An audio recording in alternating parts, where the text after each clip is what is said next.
நீங்கள் பார்த்து கொண்டிருப்பது உங்கள் ஜாஷுவா டிவி. சகல ஜனங்களுக்கும் நற்செய்தி.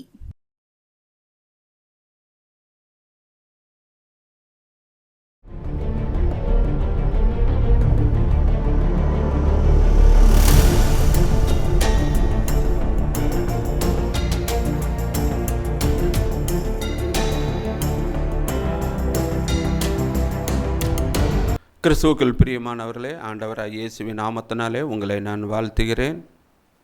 இந்த ஷம்மா நிகழ்ச்சி மூலமாக தியான நேரத்திற்கு வந்திருக்கிற உங்கள் ஒவ்வொருவரையும் கர்த்தர் அபரிதமாக ஆசீர்வதிப்பாராக.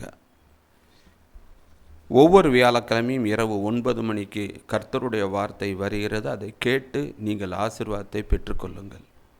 இந்த நாளிலும் வேதத்திலிருந்து ஒரு வசனத்தை வாசித்து தியானித்து நாம் கடந்து செல்வோம். அன்புள்ள ஆண்டவரே, அருமையான அந்த வேலைக்காக நன்றியப்பா. நீர் எங்களோடு கூட பேசும் ஆண்டவரே. உம்முடைய வார்த்தைகளை கேட்டு அதன்படி நடக்க எங்களுக்கு நீர் அனுக்கிரகம் பாராட்டும். இயேசுவின் நாமத்தில் ஜெபிக்கிறோம் நல்ல பிதாவே, ஆமென். லூக்கா எழுதின சுவிசேஷம் 11ஆம் அதிகாரம் 1ஆம் வசனம். அவர் ஒரு இடத்தில் ஜெபம் பண்ணி முடித்த பின்பு அவருடைய சீஷர்களில் ஒருவன் அவரை நோக்கி, ஆண்டவரே, யோவான் தன் சீஷர்களுக்கு ஜெபம் பண்ண போதித்தது போல நீரும் எங்களுக்கு போதிக்க வேண்டும் என்றான். ஜெபம் பண்ணுவது எப்படி? சீஷர்களுக்கு அது தெரில. யோவானுடைய சீஷர்கள்லாம் நல்லா ஜெபிக்கிறாங்க, எங்களுக்கு ஜெபிக்க தெரிலன்னு என்று நினைத்து தான் ஆண்டவரை நாங்கள் எப்படி ஜெபிக்கணும், இன்றைக்கி ஆவியானவர் நம்மளுக்குள்ளே இருக்கிறதுனால நாம் எப்படி ஜெபிக்க வேண்டும் என்று தெரியாமல் இருப்பதனால் ஆவியானவர் தாமே வாக்கு கடங்க பெருமூச்சுகளோடு பிதாவினிடத்தில் நம்மளுக்காக வேண்டுதல் பண்ணுகிறார் என்று நாம் பார்க்கிறோம். இன்றைக்கி நம்ம ஜெபம் பண்ண கற்றுக்கொள்ள வேண்டும். பொதுவாக நான் எல்லா சர்ச்சிலையும் செய்தி கொடுக்க போகும்போதெல்லாம் நான் கேட்பேன், இன்றைக்கி எத்தனை பேர் ஜெபம் பண்ணிங்கன்னா சில பேர் மட்டும்தான் கை தூக்குவாங்க. சரி, என்னெல்லாம் ஜெபம் பண்ணீங்க அப்படியே இருப்பாங்க. நான் சொல்லட்டா? அன்புள்ள ஆண்டவரே, அருமையான அந்த வேலைக்காக நன்றி. இரவில் நல்ல நித்திரையை கொடுத்துட்டு இந்த நாளை ஆசீர்வதியும். பிள்ளைகள் ஸ்கூலுக்கு போகிறாங்க. ஆண்டவரே, எங்களுக்கு கொஞ்சம் கடன் பிரச்சனை இருக்குது, அதெல்லாம் மாற்றி போடும். எனக்கு கால் வலிக்குது ஆண்டவரே, இந்த கால் வலியை சுகமாக்கும். இயேசுவின் நாமத்தில் ஜெபிக்கிறோம் நல்ல பிதாவே, ஆமீன். இதானே அவங்க ஜெபம்? ரட்சிக்கப்பட்ட நாளிலிருந்து மண்டையை போகிற வரை இதான் ஜெபம். ஜெபம் என்பது ஒரு வித்தியாசம். எப்படி ஒரு பிள்ளை வளருதோ அதுபோல் நம்ம ஜெபத்தில் வளரணும். நம்ம பிள்ளைங்க வளரலை, உடனே டாக்டர்கிட்ட வரோம், டாக்டர் என் பிள்ளை உட்கார மாட்றான், நடக்க மாட்றான், ஓட மாட்றா. எந்த டாக்டர்கிட்ட போனோம், எந்த ஊருக்கு போனோம், எத்தனை லட்சம் ஆனாலும் பரவாயில்லன்னு சொல்கிறோமே ஒழிய, இன்றைக்கி நிறைய பேர் ஆவிக்குரிய வாழ்க்கையில் வளராமல் இருக்கிறார்கள். ஜெபம் பண்ண தெரியாமல் கடமுறைக்காக ஜெபிக்கிறார்கள். ஜெபத்தில் நம்ம வளரணுங்க. இப்போ நம்ம சில பேரெல்லாம் வருஷத்துக்கு ஒரு தடவை மீட் பண்ணுவோம் பார்த்தீங்களா? சரி, அடுத்த வருஷம் பார்ப்போம், ரைட் பை அப்படின்வோம். சில பேரை ஃபங்க்ஷன், சரி இனிமேல் அடுத்த ஃபங்க்ஷனில் மீட் பண்ணுவோன்னே பாய் அப்படின்வோம். சில பேரை மாதம் இந்த ஆன்லைன் ப்ரேயரில், சரி அடுத்த ஆன்லைன் ப்ரேயரில் பார்ப்போம் பாய் அப்படின்வோம். ஆலயத்தில் சில பேரை மீட் பண்ணி, சரி அடுத்த வாரம் சர்ச்சில் பார்ப்போன்னே அப்படின்னு பாய் அப்படின்வோம். சில பேரை ஒவ்வொரு நாளும் மீட் பண்ணுவோம். நம்ம வேலை பார்க்குறவங்க, படிக்கிற பிள்ளைகள்கிட்ட, சரி நாளைக்கு பார்ப்போன்னே பாய் அப்படின்வோம். ஆனால் சில பேர் டெய்லி அடிக்கடி அந்த தொடர்பு கான்டாக்ட் வைப்பாங்க பார்த்தீங்களா? பொதுவாக தாய் மகாட்ட, மகா தாயிட்ட ஒரு நாளைக்கு 10 ஃபோன். அது இது, இவன் வந்தான், அவன் வந்தான், சமையல், அது இது வாங்கியிருக்கேன், அது வாங்கியிருக்கேன். அதுபோல தான் இடைவிடாமல் ஜெபம் பண்ணுங்கள். நம்ம ஒவ்வொரு நாளைக்கும் ஆண்டவரோடு கூட உறவாடணும், ஆண்டவர்கிட்ட பேசிக்கொண்டே இருக்கணும். நடக்கும்போது, உட்காரும் பொழுது, எதுவாக இருந்தாலும் நம்ம இருதயம் ஆண்டவரோட லிங்காக இருக்கணும். இன்றைக்கி எவ்வளோ நேரம் ஜெபம் பண்ணிங்கன்னு பார்த்தீங்கன்னா, எல்லாம் பார்த்தீங்கன்னா 1 நிமிஷம் தான் ஜெபம். அதுக்குள்ளே என்னமோ 1 மணி நேரம் போனது மாதிரி தெரியும். கிறிஸ்துவுக்குள் பிரியமானவர்களே, கண்ணாடி முன்னாடி நீங்கள் எவ்வளோ நேரம் நிற்கிறீங்க சொல்லுங்க பார்ப்போம். ஆண்களாவது தலைமுடியை பிச்சு விட்டு பவுடர் போட்டுட்டு மீசெல்லாம் கரெக்டாக இருக்கான்னு பார்த்துட்டு உடனே போயிடுவாங்க. ஆனால் பெண்கள் ஒரு 10 நிமிஷம் இருக்க மாட்டீங்க, ஏன் அரை மணி நேரம் இருக்க மாட்டீங்க? அப்போ கண்ணாடி முன்னாடி அவ்வளவு நேரம் நிற்க தெரியுது, ஆனால் கர்த்தருடைய சமூகத்துக்கு முன்பாக நிற்கிறதுக்கு உங்களுக்கு நேரம் இல்லை. பிசாசு நீங்கள் கூட்டத்துக்கு போ, கோவிலுக்கு போ, பைபிள் வாசி, என்னென்னாச்சும் செய்யன்னு விட்டுருவான். நீங்கள் முழங்கால் போட்டு ஜெபிக்க போகிறேன்னு நினச்சிங்கன்னா அதில் தான் தடையாக கொண்டு வருவான். ஜெபிக்கக்கூடாத அளவுக்கு அப்போ தான் ஃபோன் வரும், அப்போ தான் கெஸ்ட்டு வருவாங்க, அப்போ தான் பால்காரன் வருவான். ஏதாவது ஒரு இடைஞ்சல் கொடுத்து நீ ஜெபிக்காத. கிறிஸ்துவுக்குள் பிரியமானவர்களுடைய உங்களுடைய ஜெப வாழ்க்கை எப்படிப்பட்டதாக இருக்கிறது? நல்லா கவனித்து பாருங்களேன். யவீருவின் மகள் மரண அவஸ்தை. இயேசுட்ட நீர் என் வீட்டுக்கு வரும், என் மகள் மரண அவஸ்தையாக இருக்கிறாள். சரின்னு யவீர் வீட்டுக்கு இயேசு சீஷர்கள் எல்லாம் வந்துட்டு இருக்கும்போது ஒரு ஸ்பீட் பிரேக். ஆண்டவர் சொல்ல, என்னை தொட்டது யாருப்பா அப்படின்னு. பேதுரு, என்ன ஆண்டவரே இவ்வளோ பேர் நெருக்கிட்டு இருக்காங்க, தொட்டது யாருன்னு கேட்குறீரே அப்படின்னு. அப்போ தான் ஒரு பிள்ளை சொல்கிறா, இல்லை ஆண்டவரே, நான் பெரும்பாடு உள்ள ஸ்திரீ, உத்தரப்போக்கு இருக்கு, உங்களுடைய வஸ்திரத்தை தான் தொட்டேன், நான் சோகமாகிட்டேன். இங்கே டீலிங் நடக்குது, கொஞ்சம் 1/4 மணி நேரம் லேட் ஆகுது.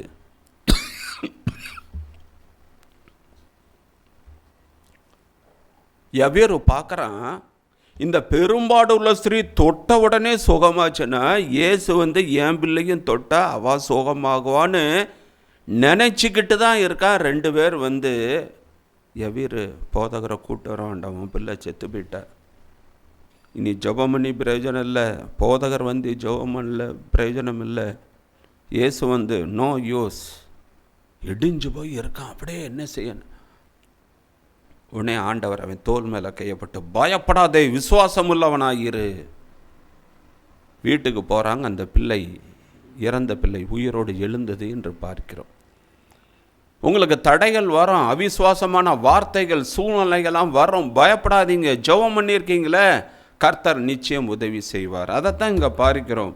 ஜெபம் பண்ண எங்களுக்கு நீர் போதித்தருளும் என்று. இன்றைக்கி நம்ம எப்படிப்பட்டவர்களாக இருக்கிறோம்? பரமண்டலங்களில் இருக்கிற எங்கள் பிதாவே ஜெபம் பண்ணுறோம். அவர் நம்மளுக்கு பிதாவாக இருக்கிறாரா? அவருக்கு நாம் பிள்ளைகளாக இருக்கிறோமா? யோசித்து பாருங்க. உம்முடைய நாமம் மகிமைப்படுவதாக. நாம் செய்கின்ற ஒவ்வொரு காரியமும் தேவனுடைய நாமம் மகிமைப்படுகிறதா? உம்முடைய சித்தம் பூமியிலே செய்யப்படுவதாகன்னு சொல்லிட்டு நீங்கள் மாம்சத்திலையும் சுயத்திலையும் ஓடிக்கிட்டு இருக்கீங்களே, தேவனுடைய சித்தப்படி நீங்கள் செய்கிறீங்களா? பாருங்கள், நம்ம பண்ணுற ஜபத்துக்கும் அதுக்கும் எவ்வளோ முரண்பாடு. அதான் ஆண்டவர் சொல்கிறார், இவர்கள் உதடுகளினால் கனம் பண்ணுகிறார்கள், உள்ளமோ தூரமாக இருக்கிறது. கிறிஸ்தவங்களை பொய் சொல்ல வைக்கிறது ரொம்ப ஈஸின்னு ஒரு ஊழியக்காரர் சொன்னார். நான் எப்படின்னு கேட்டேன். ஒரு பாட்டு படிக்க சொல்லு அப்படின்வாங்க. வேறு ஒரு ஆசை இல்லை இயேசு ராஜா, ஆசையே இல்லைன்னுவாங்க. பட்டுச்சலையாக அடுக்குவாங்க, நகையாக வாங்குவாங்க, ப்ராப்பர்ட்டி சொத்தாக வாங்குவாங்க, ஆனால் ஆசையே இல்லைன்னுவாங்க. என்னென்ன துன்பம் வந்தாலும் நான் கலங்கிடவே மாட்டேன்.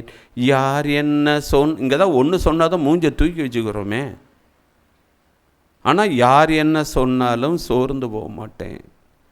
வேதனை துன்பமெல்லாம் ஒரு நாளும் பிரிக்காதையா. பிரிக்காமையா இருக்கு? நான் ஜெபம் பண்ணேன், ஆண்டவர் என் ஜெபத்துக்கு பதில் கொடுக்கல, அப்போ நான் கோவிலுக்கு போகல, பைபிள் வாசிக்கல, ஜெபம் பண்ணல, பிரிச்சிருதுல. அதைத்தான் ஆவியோடும் பாடுங்க, கருத்தோடும் பாடுங்க. பாடல் பாடுகிறோம், அதன்படி நம்ம நடக்கிறோமா? அதுபோல் நம்ம ஜெபம் பண்ணுறோம். பரமண்டலங்களில் இருக்கிற எங்கள் பிதாவே, அவர் நம்மளுக்கு பிதாவாக இருக்கிறாரா? அவருடைய பிள்ளைகளாக இருக்கிறோமா? அதைத்தான் இந்த நாளிலே நாம் பார்க்க வேண்டும். சில பேர் ஜெபம் பண்ணிங்களன்னா 1 நிமிஷம் பண்ணுவாங்க, அதுக்கு மேலே என்ன ஜெபம் பண்ண அப்படின்னு கேட்பாங்க. நீங்கள் சில பேரை பார்த்தீங்கன்னா, என்னக்கா நல்லா இருக்கீங்களா? நல்லா இருக்கேன். பிள்ளைகள்லாம் எப்படி இருக்காங்க? பிள்ளைகள்லாம் நல்லா இருக்காங்க. உங்கள் பிள்ளைங்க? என் பிள்ளைங்க நல்லா இருக்காங்க. சரி, வேறு என்ன பேச? என்னைக்காவது ஒரு நாளைக்கு மீட் பண்ணுறோம், என்ன பேச? சரிக்கா பார்ப்போம் அப்படின்ட்டு இப்போ போயிடுறோம். சில பேரை 5 நிமிஷம் பேசுவோம். என்ன நல்லா இருக்கீங்களா? நேற்று ஊழியத்துக்கு போனீங்களா? சர்ச்சில் இதெல்லாம் நடந்ததா? சரி ரைட்டு. நேற்று என்னமோ உங்கள் பையனுக்கு நிச்சயத்தான்னு கேள்விப்பட்டேன், எல்லாம் நடந்துச்சா? அதுவா? ரைட்டு. சரி பிறகு என்ன ஹெல்த்தெல்லாம் நல்லா இருக்கா? 5 நிமிஷம் பேசுவான். அதுக்கு மேலே அவர்கிட்ட என்ன பேச? சரி ரைட்டு பார்ப்போம். ஆனால் சில பேர்கிட்ட பாருங்கள் மணிக்கணக்காக பேசுவான். உன் வீட்டில் எப்படி இருக்குது, கடன் பிரச்சனை இருக்குது, உன் ஹெல்த் எப்படி இருக்குது, உன் பிள்ளை என்ன பண்ணா, உன் பையனுக்கு மேரேஜ் ஆச்சு, அவன் எப்படி பண்ணுறான், பிஸ்னஸ் எப்படி இருக்குது, வேறு என்ன பிரச்சனை, எது பேசிக்கிட்டே இருப்பாங்க, நேரம் போகிறதே தெரியாது. அதுபோல தான் ஜெபமும் இருக்கணும். ஆண்டவரோடு பேசும் பொழுது நேரம் போகிறதே தெரியக்கூடாது. பாருங்கள், இயேசு பிதாட்ட பேசும் பொழுது ஊழியத்துக்கு போகிறதுக்கு முன்னாடி 30 வயசு முடிஞ்சு யோர்தானில் ஞானஸ்தானம் பெற்று அங்கே போகும்பொழுது பார்த்திங்கன்னா பிதாட்டோ பேசுகிறாரு. 1 நாள், 2 நாள், 3 நாள், 4 நாள், 5 நாள், நாள் போய்கிட்டே இருக்கு. இரவும் பகலும் பிதாட்ட பேசிக்கொண்டே இருக்கிறார். ஜெபம் பண்ணி முடிக்கிறாரு. 40 நாள் பைபிளை பாருங்கள். அதற்கு பின்பு அவருக்கு பசி உண்டாயிற்று. அது வர பசிக்கலை, பேசிக்கொண்டே இருக்கிறார் பிதாட்ட. அந்த 3.5 வருஷம் நான் என்ன செய்யணும் எல்லாம் டீட்டெயிலாக பிதாட்ட பேசிக்கொண்டே இருக்கிறார். நீங்கள் எவ்வளோ நேரம் ஜெபம் பண்ணுறீங்க? காரணம் ஏன் ஜெபிக்க மாட்டீங்கன்னா, ஜெபத்துடைய முக்கியத்துவம் உங்களுக்கு ஒன்றும் தெரில. அதான் ஜெபம் எவ்வளோ முக்கியம், அதோடைய இதென்ன உங்களுக்கு தெரில. ஜெபம் என்பது ஒரு மனிதனின் முதுகெலும்பு. அந்த முதுகெலும்பு இல்லாட்டி நம்மளால் நிற்க முடியுமா? ஒரு சணலை எடுத்துக்கோங்க, இப்படி கையில் நீங்கள் சணலை பிடிச்சிக்கோங்க. இந்த சணலை பிடிச்சிங்கன்னா இந்த சணலை விட்டுருங்க, அதை டொயங்கன்னு கீழே விழுந்துடும். அதுபோல தான் ஜெபம் தான் ஒரு மனிதனின் முதுகெலும்பு. ஜெபம் ஒரு மனிதனின் சுவாசம். ஜெபம் ஒரு வீட்டுக்கு கூரை. கிறிஸ்துவுக்குள் பிரியமானவர்களே, ஜெபத்துக்கு முக்கியத்துவம் கொடுக்கணும். இன்றைக்கி நம்ம பண்ணுற ஜெபத்துக்கும் ஒரு புறஜாதியார் பண்ணுறதுக்கும் என்ன வித்தியாசம்? அவனும் போய் கோயிலில் போய் சாமி எனக்கு அது தாங்க இது தாங்க சொல்லிவிட்டு 2 கொட்டு போட்டுட்டு கீழே உருண்டுட்டு அவன் போகிறான். நம்மளும் ஆண்டவரே எனக்கு அது தரேன் இது தரேன், இயேசுவின் நாமத்தில் ஜெபிக்கிறோம் நல்ல பிதாவே ஆமென். 2 பேருக்கு என்ன வித்தியாசம்? அவங்க ஜெபம் ஒரு வழி பாதை, நம்ம ஜெபம் 2 வழி பாதை. நம்ம ஆண்டவர்கிட்ட பேசிட்டு அவர் பதிலுக்காக நம்ம காத்திருக்கணும். ஆண்டவர் நம்ம ஜெபத்துக்கு பதில் கொடுக்க வாராரு, நம்ம அதுக்கு மேலே எந்திரிச்சு போயிடுறோம். சமூகத்தில் உட்காரணும், ஆன்சர் வரணும். அண்ணால பாருங்க, இதயத்தில் உள்ளதெல்லாம் ஊற்றிட்ட. அங்கு ஏலி நீ சமாதானத்தோடு போ, உன் வேண்டுதல் கேட்கப்பட்டது. ஆன்சர் வந்துருச்சு. அதற்கு பின்பு அவள் துக்கமாக இருக்கவில்லை. ஜெபம் பண்ணால் பதில் வந்துருச்சு. இப்போ அவள் துக்கமாக இல்லை. வீட்டுக்கு போய் பெண்ணினால் ஏளனமாக பேசினால, நீ என்னம்மா பேசிட்டு போ, அடுத்த வருஷம் பாரு என் கையில் ஒரு குழந்தை இருக்கும். அதுதாங்க ஜெபத்துக்கு பதில். கிறிஸ்துவுக்குள் பிரியமானவர்களே, ஜெபம் ரொம்ப முக்கியங்க. அந்த ஜெபம் நம்மளுக்கு என்னெல்லாம் செய்யுது அப்படின்னு பார்த்தீங்கன்னா, 1 ராஜாக்கள் 21ஆம் அதிகாரம் 29ஆம் வசனத்தை பார்த்தீங்கன்னா, ஜெபம் ஒருத்தருடைய மனசையே மாற்றிருமா. மனசைய கடின இருதயத்தை கூட மாற்றுறது எதுன்னு பார்த்தீங்கன்னா ஜெபம். நல்ல ஒரு எக்ஸாம்பிள், யாக்கோபு ஈசாக்கிட்ட ஆசீர்வாதத்தை ஏமாற்றி வாங்கிட்டு போயிட்ட உடனே ஏசா சொல்கிற, என் தகப்பன் நாட்கள் முடியட்டும், என் தம்பி யாக்கோபை கொன்று போடுவேன். கசப்பு, அவ்வளவு கசப்பு. ஆனால் என்னைக்கு யாக்கோபு யாப்போக்கு ஆற்றங்கடையில் எல்லாத்தையும் விட்டுட்டு தனியாக ஆண்டவருடைய சமூகத்தை விழுந்தானோ, எங்கள் அப்பாவை ஏமாத்தினேன், எங்கள் அண்ணனை ஏமாத்தினேன், என் மாமனாரை ஏமாத்தினேன், அந்த ஆசீர்வாதம்லாம் நோ யூஸ், எனக்கு தேவை உம்முடைய ஆசீர்வாதம். காலை பிடிச்சிக்கிட்டேன், உன்னை விட மாட்டேன். பாருங்கள், அதற்கு பின்பு அவன் ஜெபம் பண்ணிட்டு வாரான். அண்ணே ஓடி கட்டி பிடிச்சு முத்தம் செய்து, என்னப்பா இதான் உன் ஒய்ஃபா, உன் பிள்ளைகளாக நல்லா இருக்கியா? Right, okay. இந்த கசப்பு எங்கே போச்சு? அப்போ ஏசாவின் மனதை மாற்றினது யாக்கோபுடைய ஜெபம். இன்னைக்கு உங்கள் கூட பிறந்தவங்க யாருடைய மன்னிக்க முடியல, அவன் நினச்சாலே கோபம் வருது, ஆத்திரம் வருது, என்னை ஏமாற்றிட்டான், அவனை மன்னிக்க முடியல அப்படின்னு கடின இருதயம் இருக்கா? முழங்கால் போடுங்க. உங்கள் கடின இருதயத்தை, கடின மனசை தேவன் மாற்றி போடுவார். அந்த பவர் ஜெபத்துக்கு உண்டு, மறந்து போகாதீங்க.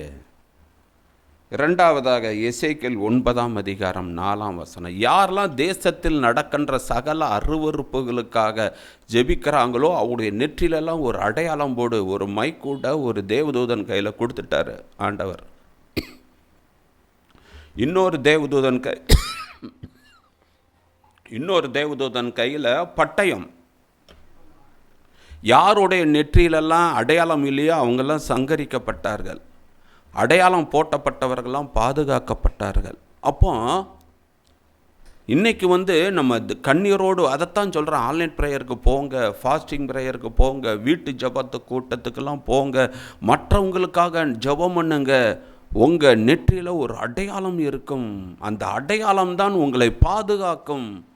பொல்லாப்பு, சங்காரம், விஷ ஜந்துக்கள், துன்மார்க்கர் ஒருத்தர் வர முடியாது. பாருங்கள், யோபு மாதம் ஒவ்வொரு பிள்ளைங்க வீட்டில் அவன் ப்ரேயர் பண்ணுறதுனால தான் சாத்தான் அவன் வீட்டையும் அவன் பிள்ளைங்க வீட்டையும் தொட முடியல. கெட் டுகெதர் வைக்கிறீங்களா? குடும்பத்தில் உள்ளவங்க எல்லாம் கூடி ஜெபிக்கிறீங்களா? அடிக்கடி வீட்டில் அண்ணன், தம்பி, தங்கச்சி, மாமன், மச்சான், சித்தப்பா எல்லாரும் கூடி மாதத்தில் ஒரு நாள் செய்யுங்க. உங்கள் குடும்பம் பாதுகாக்கப்படும். கிறிஸ்துவுக்குள் பிரியமானவர்களே, அந்த ஜெபம் இவங்கெல்லாம் ஜெபித்ததுனால தான் அவங்களுக்கு பாதுகாப்பு கிடைத்தது என்று பார்க்கிறோம். மூணாவதாக அப்போஸ்தலர் 12:11 அவங்க ஜெபித்ததுனால தான் ஒரு விடுதலை கிடைத்தது. ஒரு பாவத்திலிருந்து, ஒரு அடிமைத்தனத்திலேருந்து, ஒரு சிறை இழுப்பிலேருந்து உங்களால் விடுதலை பெற முடியலையா? முழங்கால் போடுங்க, ஜெபம் பண்ணுங்க, சரியாயிரும்.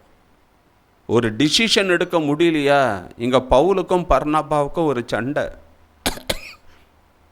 ஒரு மனஸ்தாபம். பர்னபா என்ன சொல்கிறான்? மார்க்கை கூட்டுட்டு போகுன்றான். பவுல் என்ன, அவன் பாதியோட போனவன் வேண்டாம். 2 பேருக்கும் தர்க்கம். இது எதுக்கு? நம்ம ஜெபம் பண்ணுவோம், ஆண்டவருடைய வழி நடத்தல் கேட்போம். ஆண்டவர் க்ளீனாக சொன்னார், பர்னபா நீ மார்க்கை கூட்டுட்டு போ, பவுலு நீ சீலாவை கூட்டு போ. எல்லாருடைய ஊழியமும் சிறப்பாக நடந்தது. உங்களுக்கு ஒரு தடுமாற்றம் வருதா? பிள்ளைகளை எந்த ஸ்கூலுக்கு சேர்க்க, எந்த காலேஜு, எந்த கோர்ஸு, ஃபாரினுக்கு அனுப்பவா வேண்டாமா, இந்த சம்மந்தம் பண்ணவா வேண்டாமா, இந்த வீடு கெட்டவா வேண்டாமா? தடுமாற்றம் இருக்கா? 4 பேர் 4 சொல்லுவாங்க. நீங்கள் ஆண்டவருடைய சமூகத்துக்கு போங்க, ஆண்டவர் என்ன சொல்கிறாரோ அதற்படி நடங்க. மாம்சத்தில் ஓடாதீங்க, சுயத்தில் ஓடாதீங்க, சூழ்நிலைகளை பார்க்காதீங்க, கர்த்தரை நோக்கி பாருங்க. கடைசியாக யோசுவா 7:10-11 வாசிங்க. எரிகோ பட்டணத்தை இவங்கெல்லாம் ஜெயிச்சிட்டாங்க, யோசுவா டீம் எல்லாம். ஆனால் ஒரு சின்ன பட்டணம் ஆகி பட்டணத்தில் தோல்வி, நிறைய பேர் செத்து போகிறாங்க. யோசுவா சட்டையை கிழிச்சிட்டு தேவ சமூகத்தில் விழுந்து கிடக்கிறார். ஏன் தோல்வி? ஏன் எங்களுக்கு லாஸ்? ஏன் இத்தனை பேர் சாகணும்?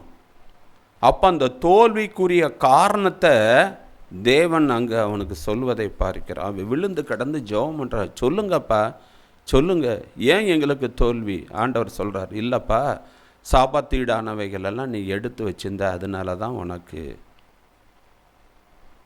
கிறிஸ்துவுக்குள் பிரியமானவர்களே, அந்த சாபத்தீடான பொருள்கள்லாம் அகற்றின உடனே அந்த அவங்க ஆயி பட்டணத்தை எளிதாக ஜெயித்தார்கள் என்று பார்க்கிறோம். கிறிஸ்துவுக்குள் பிரியமான பிஸ்னஸ் ஏன் லாஸு?